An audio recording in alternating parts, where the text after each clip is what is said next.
Lihat konflik yang berada di Timur Tengah ini semakin meluas. Lalu seperti apa menurut Anda dampaknya bagi emerging market seperti Indonesia? Kita ke Pak Yose Rizal terlebih dahulu.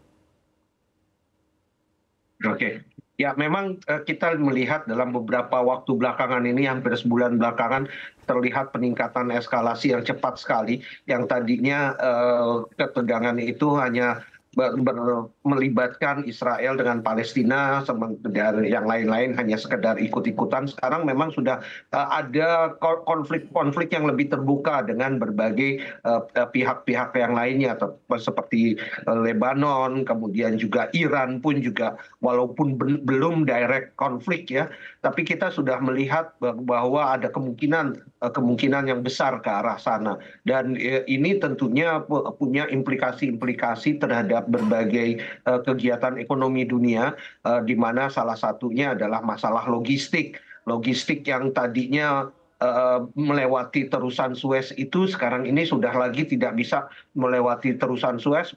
Trafficnya sudah drop jauh sekali, dan ini sudah meningkatkan biaya yang cukup tinggi kepada kontainer ataupun juga logistik dunia.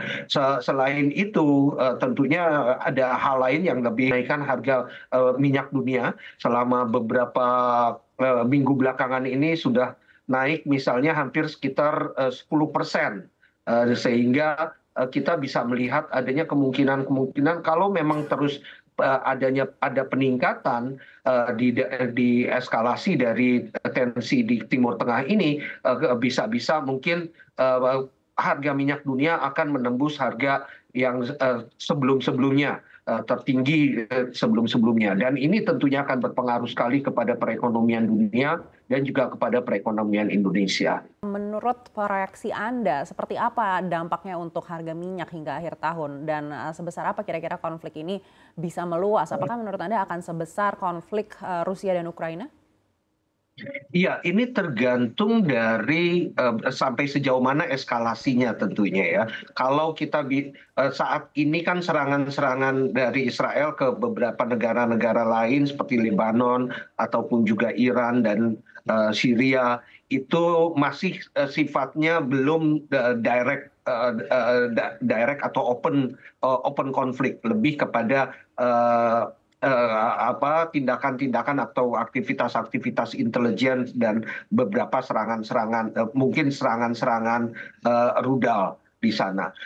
Tapi kalau memang akan ada peningkatan yang jauh lebih tinggi lagi, seperti serangan udara yang memang langsung kepada beberapa negara-negara tersebut, ini tentunya akan mempengaruhi harga minyak dunia secara cukup signifikan. Kalau seperti sekarang saja ada kenaikan hingga 10%, tidak menutup kemungkinan bahwa ketika terjadi open konflik yang benar-benar di daerah ini akan ada peningkatan yang jauh lebih tinggi lagi, mungkin bisa sekitar 30% terhadap harga minyak dunia. Dan tentunya ini akan sangat berefek terhadap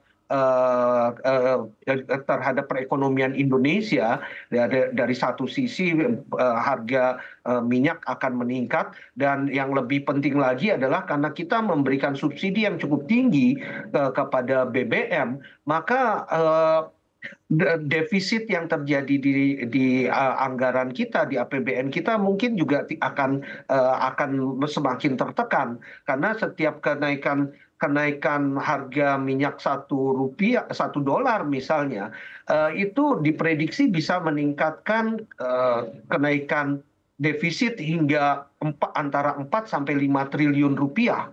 Jadi kita bisa bayangkan kalau terjadi kenaikan hingga 30 atau $40, sampai seberapa besar kenaikan defisit kita, beban defisit di tahun 2025 mendatang misalnya, yang akan menjadi jauh lebih tinggi dibandingkan dengan kondisi ataupun juga yang diprediksi pada saat ini.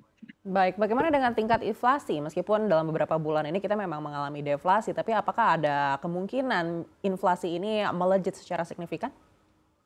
Nah, kalau inflasi ini tergantung sekali lagi tentunya kalau dari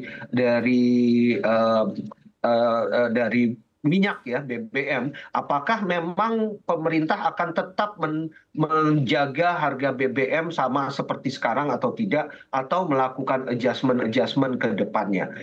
Dan kalau memang akan ada adjustment sehingga akan ada kenaikan harga BBM, tentunya akan berpengaruh juga terhadap inflasi. Mungkin inflasi bisa akan mencapai di atas dari 4% kalau misalkan harga minyak naik menjadi hampir $100 ya, ketika misalkan di tingkatan di harga BBM itu sendiri terpaksa harus dilakukan penyesuaian.